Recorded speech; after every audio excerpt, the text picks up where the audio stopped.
Vamos lá, irmãos, vamos ao nosso estudo dominical. Vamos aqui para o nosso quinto estudo sobre dinheiro, dívidas e finanças. Coisa boa, né? Hoje nós vamos ver o capítulo 7 do livro, que se chama Quais são alguns dos equívocos mais comuns na aquisição do dinheiro, certo? Entrando aí na segunda parte do livro. O livro tem 5 partes. É uma parte mais prática sobre a aquisição de dinheiro. Vamos orar.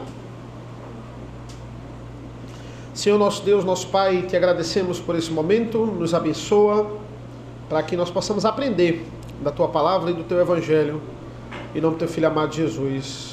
Amém. Amém. O trabalho é uma maldição. O que é que vocês acham? Bênção ou maldição?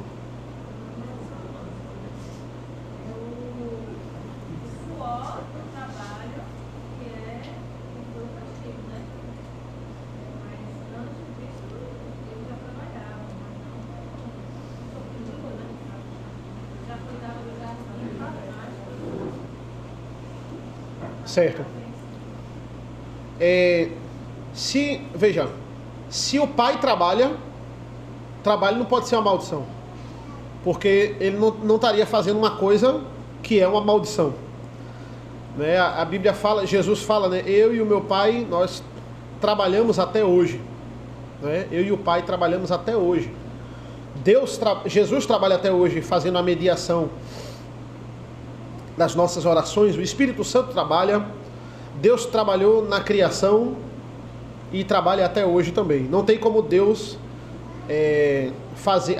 Se o trabalho em si fosse um pecado, não tinha como Deus cometer, porque ele não pecou como a gente para sofrer a consequência do pecado.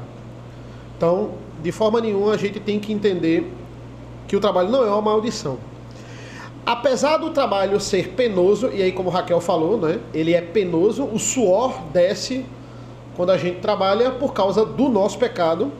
Isso não acontece com Cristo, né, no sentido de hoje, né, hoje em dia, no céu, Deus suar ou Deus cansar porque está trabalhando. Vamos abrir aí, por favor, em Efésios 6. Efésios 6, 5 a 8.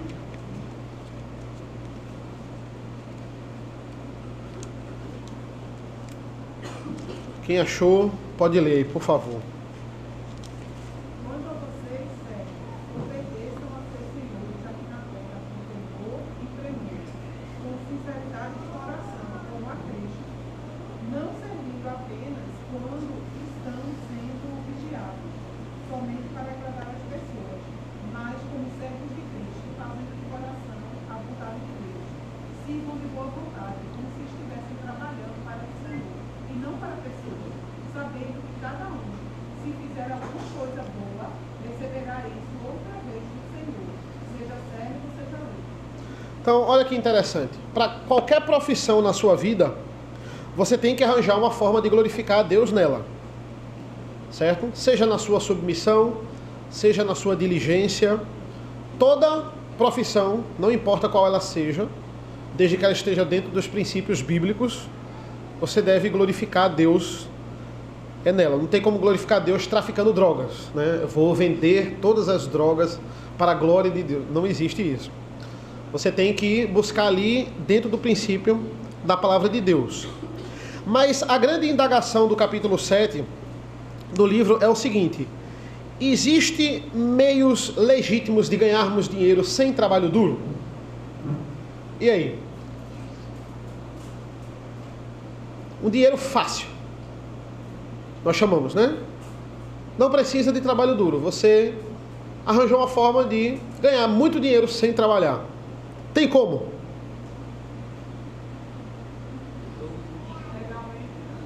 Tigrinho, né? Tá na moda aí, né? E aí?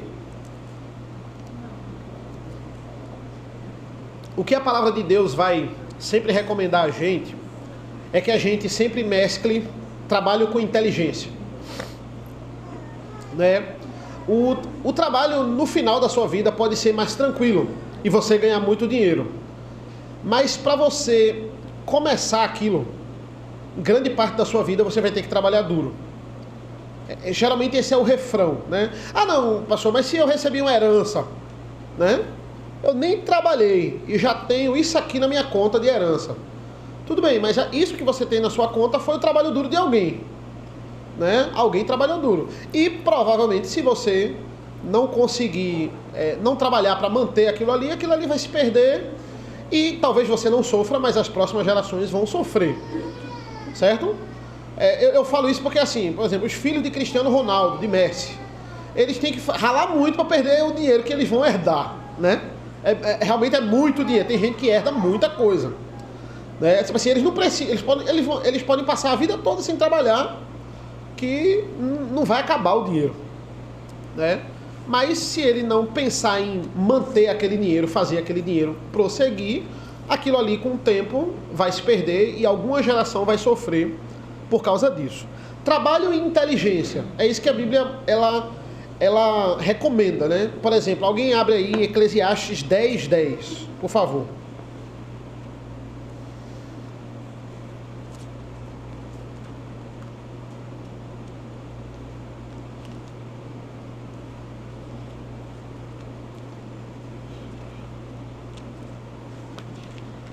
Quem achou pode ler.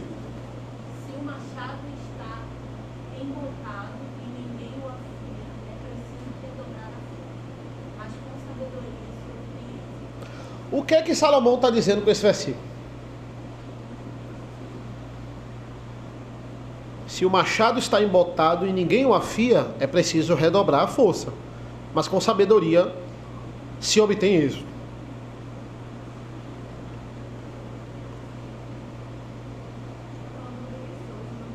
Oi?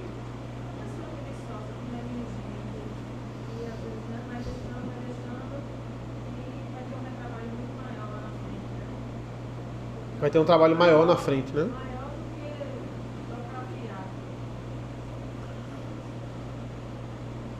Porque o que é que ele está querendo dizer assim? Ó, o que é embotado? Alguém tem outra versão aí? Não afiado. Ele está dizendo, ó, se o machado não está afiado e ninguém o afia, o que é preciso fazer? Dobrar a força. Então ele usa um exemplo de uma pessoa que está cortando lenha com machado.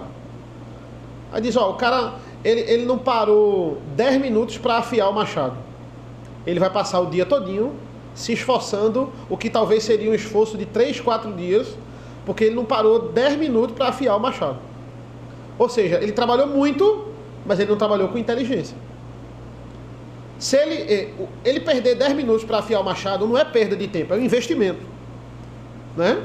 Ele está fazendo aqui, afiando o machado, ele vai cortar muito mais lenha num dia só, e ele não vai gastar a força que ele gastaria talvez em 4 dias. Ele vai gastar a força que ele gastaria talvez em 4, 5 dias. Então ele diz, olha, trabalho duro, rachar lenha é um trabalho duro. Mas se você for inteligente, você vai rachar muito mais lenha com menos força. Né? Então, isso é o que Salomão está tentando casar aqui, né? Trabalho duro, mas inteligência. Veja, esquemas de pirâmides, né? Isso não é novo. Tigrinho, né? Como falou aí. Isso aí não é novo. Eu estava ouvindo um podcast. Tem um cara que eu sigo no Instagram, que ele é o seguinte, ele denuncia influenciadores que estão fazendo propagandas dessas coisas enganosas. Aí eu gosto muito dele, que ele diz, ó, esse influenciador que tem tantos seguidores, né, o tigrinho mesmo, ele vai atrás de pessoas que têm muitos seguidores. É o outdoor dos dias de hoje. Por quê? Porque a pessoa segue o outro, confia, pô, o cara, tudo que ele fez eu confio, né? Então se ele está divulgando, ele é a pessoa de confiança. Aí esse cara denuncia o influenciador. Já tentou ser cancelado, tentaram cancelar ele várias vezes, mas ele diz, ó, fulano que vocês seguem, não, isso aí é roubada. E ele estava explicando num podcast como é que é feito. Por exemplo, Você vê um influenciador dizendo, gente, eu tô com um tigrinho aqui, ó, eu botei R$1.000, ó, quanto é que eu vou ganhar? Aí roda, né, a roleta lá, ó, acabei de ganhar 2.500, fiz 1.500 aqui, ó, sentado, lanchando na minha casa, né, e o que é que acontece? Ele estava dizendo que todos esses influenciadores recebem uma conta demo, que é como se fosse uma conta fake, né, ele tem um login, uma senha lá, que tudo que ele fizer ali, ele vai ganhar muito, só para fazer a propaganda, certo? Ele vai ganhar uma quantia de dinheiro e ele simplesmente vai, quando ele clica ali, que ele bota R$1.000, ele ganha R$3.000. Mas aquilo ali não é verdade, aquilo ali é só para atrair as pessoas. É sempre assim, é para um número pequeno ganhar muito e os outros que estão investindo tanto não ganharem nada. É um algoritmo. E ele estava dizendo como esse algoritmo é inteligente. Ele vai vendo as horas que você joga, quanto você joga, quanto ele pode lhe dar para depois ele poder lhe tirar. É o Satanás em forma de algoritmo. Entendeu? É assim que funciona esses joguinhos que é o caça-níquel que a gente tinha, só que agora no aplicativo de celular. Certo? Ou seja, dinheiro fácil, sem trabalho duro, sem trabalho inteligente, é muito perigoso. Por outro lado, ele ainda abre o debate no livro. Ele vai dizer assim, o diploma escolar é a garantia de que você vai ganhar muito dinheiro? Olha que interessante. Será que diploma escolar hoje é sinônimo de riqueza nessa vida? E aí? Né? A gente sempre tinha isso dos nossos avós, né? Você tem que ter um diploma para você ser alguém na vida, digamos assim, né? Você precisa de um diploma. E hoje em dia, em algumas profissões, não em todas, isso não é mais uma realidade, não é? O Hugo foi embora porque estava com vergonha, mas eu disse que ia usar o exemplo dele, certo? Eu disse, Hugo, tu me lembrasse aí o teu exemplo. Eu era vizinho dele de baixo, né? E ele trabalhava, sempre trabalhou, acho que aqui Rodrigo, não sei nem o que ele faz, home office, programador, né? Os programadores, os caras que faz a Matrix lá. Então, chegou uma hora que a universidade para Hugo virou um peso para ele. E o cara passou na UPE, né? Mas virou um peso, por quê? Porque só tinha... ele queria casar, né? Então ele tinha ele trabalha numa empresa que sustenta ele como qualquer pessoa que tem diploma, não tem problema. E em muitos lugares eles não ligam para isso. Eles só ligam para a experiência que a pessoa tem. Então é algo que ele aprendeu no começo do curso lá, já foi trabalhando, já foi ganhando dinheiro, e chegou um momento que o diploma virou... ter um diploma não influenciava. Ele virou um peso, assim. Ele até hoje, eu perguntei, terminasse? Não. Eu peguei a cadeira, botei para quarta e ainda tá no esquema lá. Mas é isso, né? Já, por outro lado, a gente tem profissões hoje que de fato você precisa. Eu tenho um primo de 3º grau que ele foi ser mordomo numa mansão lá na Suíça, certo? Ele passou 3 anos como mordomo juntando dinheiro. Ele veio pra cá e ele tem uma Hilux, certo? Ele, primo. Ele é lá da primeira igreja. Aí às vezes eu me encontro com ele. É um carro bonito, certo? E eu tenho minha pós-graduação, meu mestrado e tenho um quid. É isso. É a vida. E ele mordomo na Suíça, vamos ser mordomo na Suíça. Ou às vezes diploma não é mais a garantia, certo? Eu falo isso porque teve um plano que Lula fez, né? Em 2004, 2 anos depois que ele assumiu, né, pela primeira vez, que é o famoso Universidade para Todos. Antes do governo dele, menos de 10% da população fazia universidade. E o esquerdista gosta muito disso, ele gosta muito de estatística, certo? Ele gosta muito de ranking. Então eles gostam de pegar atalhos. Ao invés de investir na educação de base, vamos explodir a universidade. Então a gente tem agora um bocado de universidade particular, ele facilitou a abertura dessas universidades, certo? E o que é que acontece? Hoje nós temos uma coisa, esse plano Universidade para Todos é uma coisa que nós chamamos de fiéis, onde se a pessoa que, depois de todas as cotas do mundo que ele colocaram, não consegue passar na universidade pública, ele vai numa particular e ele tem um fiéis, onde parte do curso dele é pago pelo governo, que é pago por nós. Ele faz o quê? Ele não tira do bolso dele, ele aumenta os nossos impostos, certo? E eu vou falar uma coisa aqui que pode chocar vocês, de uma certa forma, mas no Brasil, hoje, atualmente, pelo menos até agora, universidade não é para todos. Por quê? Porque se você não tem educação de base, o que é que você vai fazer na universidade? Você vai tirar a vaga de alguém que poderia terminar o curso. E a pessoa não vai terminar porque se ela não acertava, tirava nota boa no Fundamental 2, como é que ela vai tirar nota boa num curso de especialização numa federal? Nos professores que são bem compreensíveis, com os cotistas, né? Tanto na UPE como na federal.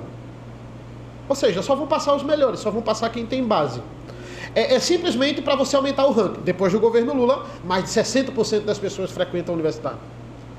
Mais de 60% da população brasileira tem um diploma, né? Mas tem tanta gente com diploma que não tem emprego. Tem diploma, mas não tem oportunidade de emprego. Porque tem um diploma de ciência da computação, mas não, porque fez numa faculdade ali, não fez na federal, fez numa faculdade ali particular da vida, mas ele não sabe abrir o Excel, né? Não sabe mexer no Word. Ok? Então, universidade hoje no Brasil não é para todos. Ela pode se tornar para todos um dia quando as pessoas tiverem base na educação. É assim que se trabalha. Mas eu trabalhar em base na educação, eu vou ter que investir muito mais. É uma coisa a longo prazo. E venhamos e convenhamos. Ninguém ganha voto porque diz que vai investir na educação. Ou vai ser reeleito porque diz que passou 4 anos investindo na educação. Mas se você pegar um atalho, dar cesta básica para todo mundo, aí sim, aí ganha voto. O problema ele está na ignorância. Agora, é claro, entenda, tem profissões que tem que ter um diploma. Eu tenho que ter um diploma. Eu sou professor e pastor. Eu preciso de diploma. Para eu sonhar em ser candidato a um pastorado, eu tenho que mostrar que eu estou estudando, e para eu sonhar em querer ser ordenado, eu tenho que mostrar meu diploma. Senão, pelo presbitério, eu nem sonharia em ser pastor. Só se for o caso lá de necessidade de campo. Tem um lugar lá que precisa, não tem ninguém, fulano tem que ser, só ele vai. Aí pronto, aí a pessoa é ordenada por necessidade de campo. Que é até uma brecha aí, que não vou nem falar sobre isso, mas... certo? Mas é a necessidade de um diploma. Eu tenho que mostrar o meu diploma todo ano na academia cristã, autenticado, para eles entenderem que eu tenho o diploma, o diploma lá da licenciatura, e até agora do mestrado, que eles pediram agora. Tem um mestrado, então tem que mostrar também. Então eu preciso. Não tem condições, você vai ser um médico. Não tem condições de fazer, você não estudar. Você é um médico, aí eu via meu pai fazendo, eu vou fazer igual. Não tem, você precisa de um tempo ali, dentista, a mesma coisa. Você precisa de um tempo ali para você estudar. E tem cadeira que você não pode nem pagar online. Como é que você vai fazer uma cirurgia online?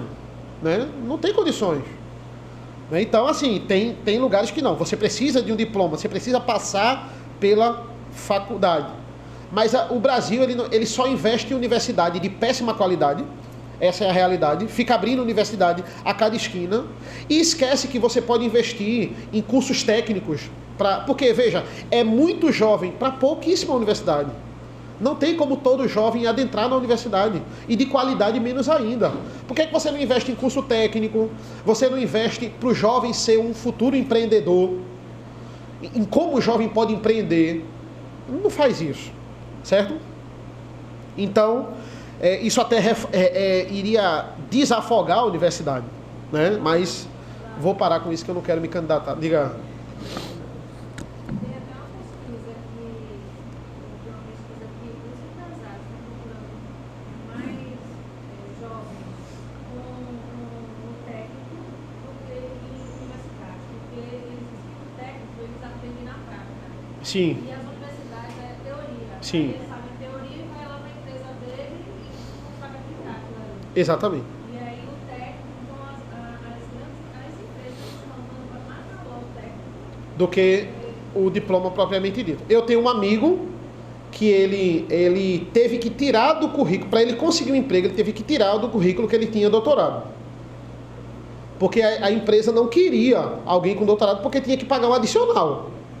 Então ele teve que tirar, se ele dissesse, e se ele ficasse nessa exigência, não, só vou me contratar se me contratarem para me dar o adicional do doutorado. Ele não ia conseguir emprego. As pessoas querem saber se ele tinha experiência. Aí é a grande questão aí do jovem aprendiz, que ele adentrando no curso técnico, ele vai aprender muita coisa na prática, né? E aí a gente já vai para outra questão, mas aí essa é a realidade mesmo. E tem profissões que simplesmente desaparecem. Por exemplo, engenharia naval aqui no Recife. São poucas pessoas que conseguem emprego com engenharia naval, né? Teve aquele boom lá em Suape, onde todo mundo passou a ser engenheiro naval, né? Queria fazer engenharia naval, mas hoje se você fizer engenharia naval, muito provavelmente você vai ter que mudar de cidade, você vai ter que ir para outro local para conseguir um emprego. Então a gente tem que ficar ligado nisso também, certo? Outra pergunta que ele faz: todo mundo deveria ter um trabalho que ama fazer? Todo mundo deveria somente fazer o que ama? E aí? Não, eu só vou trabalhar no que eu amo, senão eu não trabalho. Eu acho que tem que trabalhar no que gostei da família. Ali, quando tá ganhando dinheiro, É isso aí. Faz o hobby, né? É isso aí. É. Pois é. Todo aluno que me pergunta: professor, eu vi sua peça. Olha, né? Eu vejo os seus trabalhos aí. O que o senhor achou de eu fazer artes cênicas? Eu digo: não faça. Não faça. De jeito nenhum.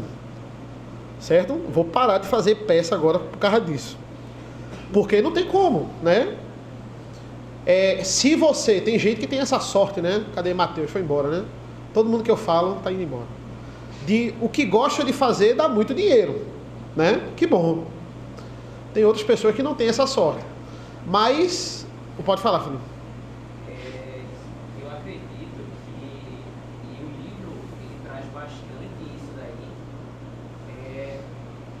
A aplicação espiritual, eu acho que essa foi a finalização da minha aula no livro. O que é que nos diferencia, e é o que o livro traz, o que é que nos diferencia de um coach ou de um aconselhador profissional? O livro traz do lado espiritual do trabalho.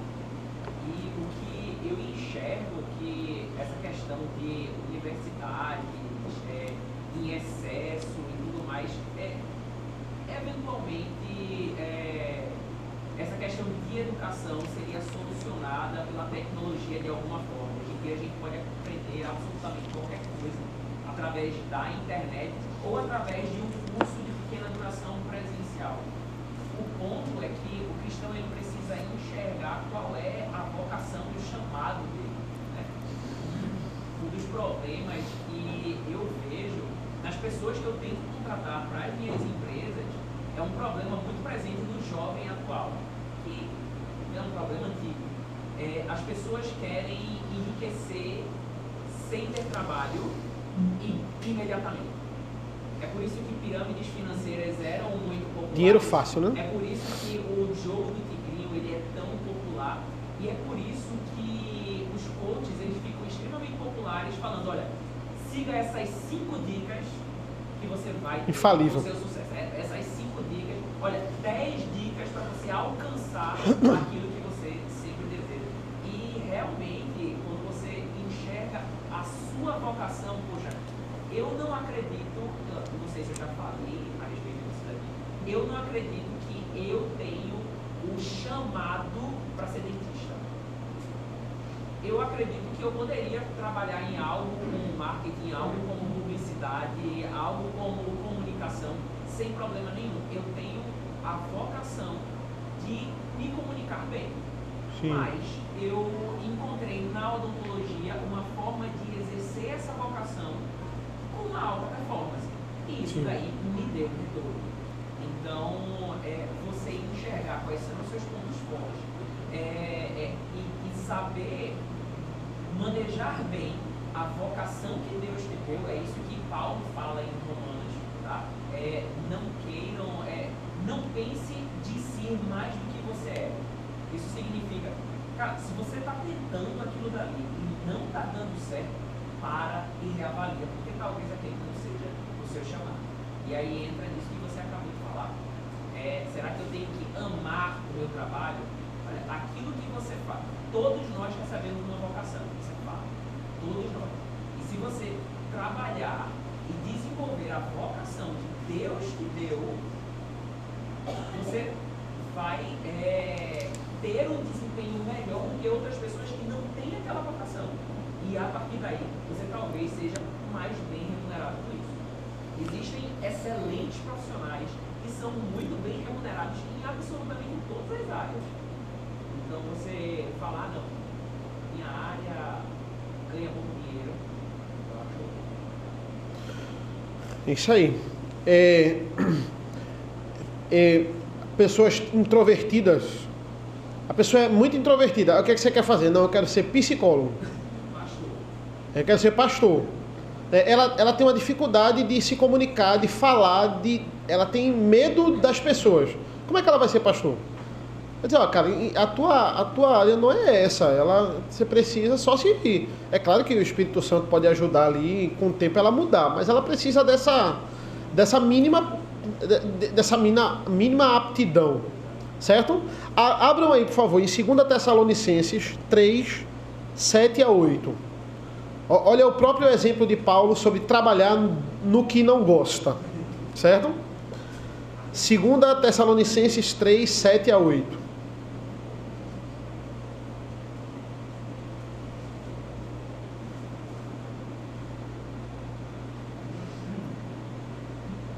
Porque vocês mesmos sabem como devem nos imitar, visto que nunca vivemos de forma desordenada quando estivemos entre vocês, nem jamais comemos pão à custa dos outros. Pelo contrário, trabalhamos com esforço e família, de dia e de noite, a fim de não sermos pesados a ninguém. Então veja, quando Paulo estava em Tessalonicense, a igreja de Tessalonicense ela não era uma igreja tão rica como Coríntios para sustentá-lo. E ele precisava estar lá, pregar o evangelho e plantar a igreja. Então ele diz, olha, enquanto eu estive com vocês, eu procurei não viver desordenadamente e dizer, não, vocês têm que me sustentar a qualquer custo. Eu fui lá e fui fazer tendas. Paulo, ele não gostava, ele fazia tendas para sobreviver, certo? Ele gostava de pregar o evangelho e viver de forma integral no evangelho, certo? Trabalhar de forma integral no evangelho. Isso é o que Paulo sempre quis, mas em muitos momentos no percurso dele, para ele se sustentar, ele tem que fazer tendas. Então ele diz, olha, Paulo, diante da situação de que ele teria que trabalhar por um tempo ali naquilo que ele não gosta, o que é que ele faz? Ele entra em desespero, ele vai embora, ele entra em depressão? Não, ele vai trabalhar, certo? A gente não faz o que gosta sempre. Até no nosso trabalho que a gente gosta, tem coisa dentro dele que a gente não gosta. Entendeu? Aí eu gosto muito de fazer isso, mas não é possível que tudo que você faça ali, você ame 100%. Não. Eu sou professor de história, eu gosto muito da aula de história, mas tem assunto que eu não suporto. Não suporto. Não vou dizer para não influenciar, né? Não, adoro a história do Brasil. É uma história de vitória, conquista aí, né? Mas eu olho o assunto, eu digo, não acredito, velho. Vou pular isso aqui. Sério mesmo. Mas tem que dar, entendeu? Eu vou lá e dou. Agora, é isso. Você tem que dar e tem que ser com excelência, com diligência, porque a pessoa tem que entender. Entendeu? Ela, por menos mais que você goste, não importa. Né? Aí, nesse mesmo capítulo, 2 Tessalonicenses 3, do 11 ao 12. Alguém lê aí.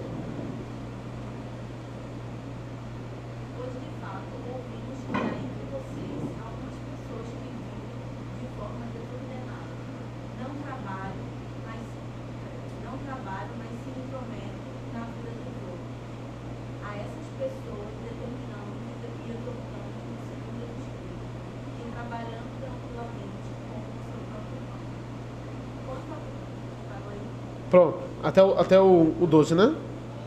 Vê que coisa interessante. O que é que estava acontecendo em Tessalonicense, né? Em Tessalônica, digamos assim. O povo estava deixando de trabalhar para esperar a vinda de Cristo. E estava dizendo, não, quem está trabalhando da igreja tem que sustentar a gente que está. Olha o que a gente está fazendo, a gente está parando de trabalhar para esperar a vinda de Cristo. Jesus vai voltar a qualquer momento. Aí o que é que Paulo diz? Vocês estão vivendo desordenadamente. Não, eu não aceito, né? Eu não aceito ter um trabalho que eu não gosto de fazer. Vai ser um trabalho que eu gosto, né? Você pode fazer isso. Você pode tomar essa decisão, contanto que você não seja sustentado pelo outro. Entendeu? Porque... Oi? Só as mulheres, em alguns casos, né? Só as mulheres que podem tomar essa decisão. Não, de fato. Perfeito. Não é. Porque assim, eu falo, quando eu falo sustentado, eu digo assim, a mulher não é sustentada. O dinheiro dele é dela. Eu nem uso essa expressão. Se eu disser, Mariana, eu lhe sustento, Mariana. No final é isso, né? Aí ela vamos ali ligar pro pastor Rodrigo, né? Eu não falo que eu sustento ela, não. Entendeu? Meu dinheiro é o dela. A gente trabalha junto nisso, né? É o mesmo dinheiro. Certo? Então eu nem uso nessa perspectiva. Mas no sentido assim, não. Eu sou o homem aí, pronto, vou usar esse exemplo. Eu sou o homem, mas eu não gosto de fazer. Aí, pedir demissão. Vou ficar um pouquinho sendo sustentado aqui pelo trabalho da minha esposa. Quando aparecer algo que eu gosto de fazer, eu faço. Não temos essa opção. Você tem essa opção se você for herdeiro, né? Se você tiver muito dinheiro guardado, dinheiro dos pais, aí se você for herdeiro, aí, veja, você está ali buscando aquilo. Eu quero ser um artista, o herdeiro gosta disso, né? Eu sou um influenciador, eu ganho com os meus trabalhos de fotos de rua. Pronto, você pode trabalhar naquilo, contanto que você não seja pesado a ninguém. Que você não seja sustentado por ninguém. Eu falo isso para os jovens, né? Vocês não entendem o privilégio que vocês têm. E a gente só entende desse privilégio quando a gente sai de casa. E agora tem que... Veja, o jovem não... muitas vezes eu acho injusto os pais falarem isso para o jovem. Você só faz estudar. Mas é porque dentro da capacidade dele de jovem, né? De uma pessoa, aquilo ali para ele é muito. Certo? Ele ainda não tem a habilidade de trabalhar e estudar ao mesmo tempo por causa da idade dele. Com o tempo ele vai adquirir essa habilidade. Mas o que veja, eu tenho que me preocupar com a nota da prova. Eu não tenho que me preocupar com a nota da prova e o boleto da CELP e se eu vou conseguir pagar as contas, se eu vou tocar o meu negócio, e ao mesmo a nota da prova e o TCC, e se a minha empresa eu vou conseguir administrar, ela vai sobreviver esse mês. Ele só tem aquele tipo específico de preocupação. Ele tem que se preocupar com aquilo. Quando ele sentar, vai ter mesa, óbvio. Vai ter comida na mesa dele. Ele não vai se preocupar se vai ter comida ou não. Ele só vai se preocupar com, a gente diz só hoje, mas para ele é muito. Certo? Então é um privilégio. Por que o jovem é privilegiado? Porque ele pode escolher o que ele quer e não se preocupar em ser sustentado. A ideia é essa. Certo? Hoje em dia, se eu quiser mudar de profissão, né? Não pastor, mas eu não quero mais ser professor, eu agora quero viver da minha arte, né?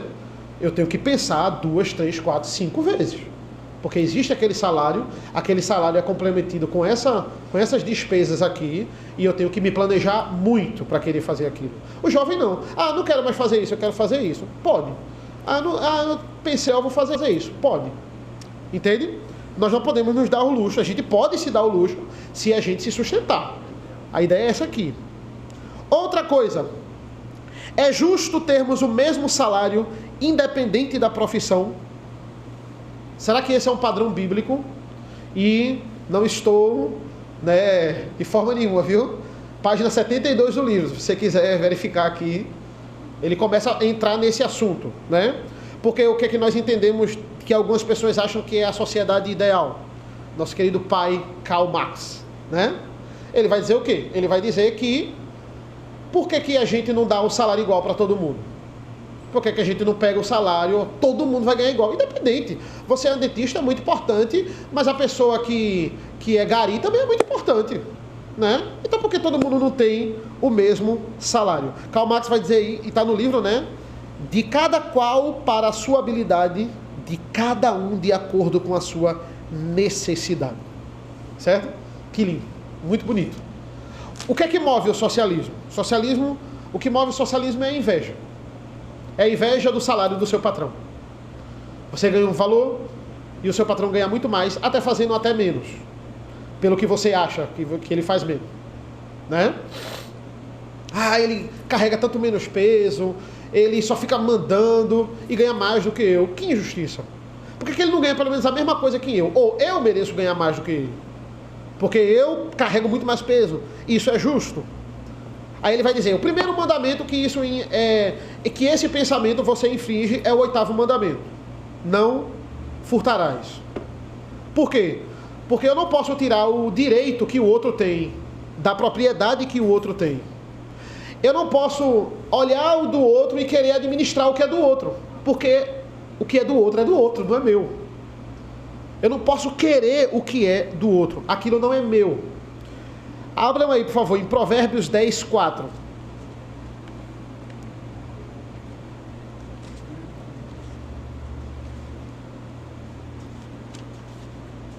Quem trabalha com a mão ociosa fica pobre, mas quem trabalha com diligência enriquece. Quem trabalha com diligência enriquece. Não necessariamente você... ele está dizendo assim, não, todo mundo que trabalhar muito vai ser rico. Né? É só você trabalhar muito que você vai ser rico. Não, mas ele está combatendo o preguiçoso. Ele está dizendo assim, ó, o preguiçoso ele não trabalha com diligência. Então ele nunca vai ganhar mais do que aquele que trabalha com diligência. Não tem como. O que é que Karl Marx faz? Hegel, né? E Engels, né? Friedrich Engels. Ele vai incitar o pobre contra o rico. Hegel vai dizer isso, né? Ele vai dizer, olha, o socialismo só vai nascer do caos. Pode alguma coisa boa nascer do caos. A gente vai criar o caos e do caos vai vir a ordem, né?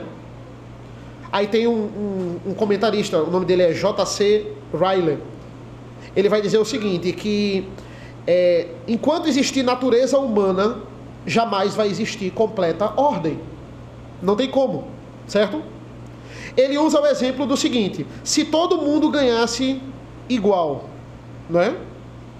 Ele é inglês, ele disse assim, pegue a terra da Inglaterra e divida igual para todo mundo. E dê um ano. O que é que vai acontecer? Vão existir ricos e pobres. Por quê? Porque uns vão trabalhar com diligência e vão fazer aquilo render, e outros não vão fazer nada, e vão criar dívidas e vão ser pobres. Pega o salário do Brasil e coloca igual para todo mundo. Igual, todo mundo vai ganhar igual. O que é que vai acontecer daqui a um ano? Vai ter rico e vai ter pobre. Porque você pode mudar o sistema de governo, mas você não vai mudar a natureza humana. Um vai se escorar no outro, vai criar dívida, vai estar devendo daquilo que ganhava. E o outro vai fazer aquele dinheiro render e vai estar ganhando muito mais. Não tem como você mudar a natureza humana. A ideia é essa. Né? Eu acho muito interessante que o socialista da Rússia odeia o homossexual. Putin odeia o homossexual. Porque é um socialismo armado. Ele quer que as pessoas vão lutar para a guerra. Aí o cara dizendo que é mulher, ele quer matar. Não, esse cara é inútil. Mas o socialismo cultural ama o homossexual. Certo? Aqui, né, Cuba mata o homossexual, mas ela investe na passeata gay da Paulista. Por quê? Porque para se incrementar o socialismo, os homossexuais são fundamentais. E para se incrementar o socialismo, eles combatem a mesma coisa que o socialista combate, a família. Por que a família é tão combatida pelo socialista? Porque a família coloca essa ideia patriarcal horrível que eles odeiam, e a família é o maior exemplo que a gente tem de propriedade privada. É o maior exemplo. Por quê? Porque eu herdei do meu pai. Não tem como o governo tirar isso. E ainda tem, viu? Tem uma coisa chamada inventário. É a forma do governo tirar, mesmo você herdando. Mas ele não pode tirar completamente. Não é do governo, é da pessoa, porque ela vai herdar. Se eu tiro a família, eu acabo com esse negócio de propriedade privada. Então, em um momento, ele quer matar o gay. Para implementar, ele ama o gay. O gay daqui a pouco é morto quando ele é implementado. Porque ele não serve mais, ele só serve para fazer baderna. E a não lutar na guerra. Porque ele diz que é mulher. Certo? Então, a ideia é essa. Veja, o problema não é o sistema, o problema é a nossa natureza. Eu passo um trabalho para os alunos. Um trabalho ridículo. Eu preciso fechar uma nota. E eu não tenho como fechar essa nota. Aí eu passo um trabalho para eles. Eles têm que me entregar online. Pelo Classroom, que é um sistema lá do Google, que eles me entregam. O trabalho é ridículo. Você vai ganhar 5 pontos se você fizer esse trabalho de uma página. Vai ter aquele que vai fazer no mesmo dia que eu vou passar.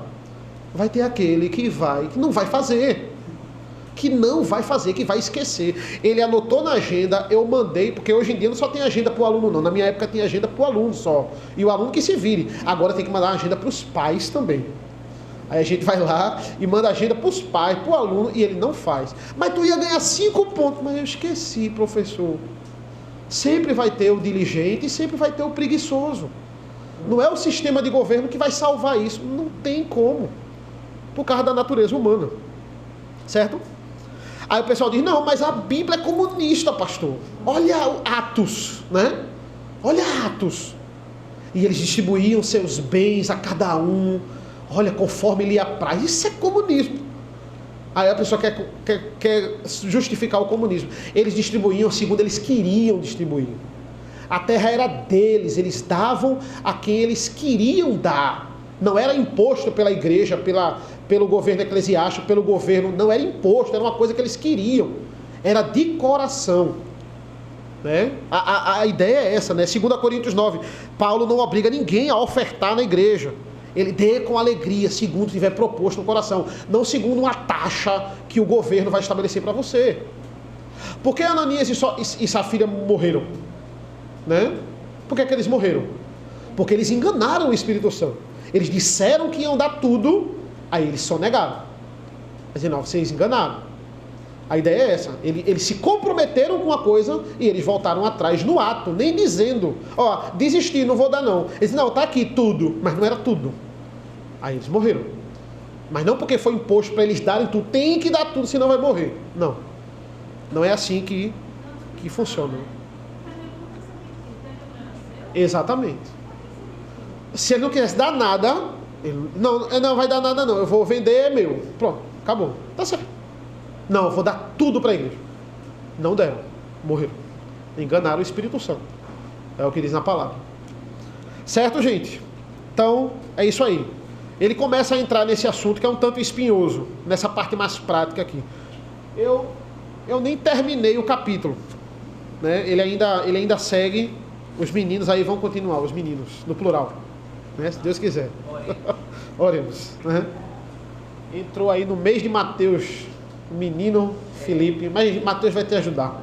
Vai. Um menino em casa. Ele vai. Ele ajuda. Conheço Mateus. Bota minha mão no fogo. Viu? Alguma pergunta, gente? Tranquilo? Amém. Vamos orar. Senhor nosso Deus, nosso Pai, nos abençoe.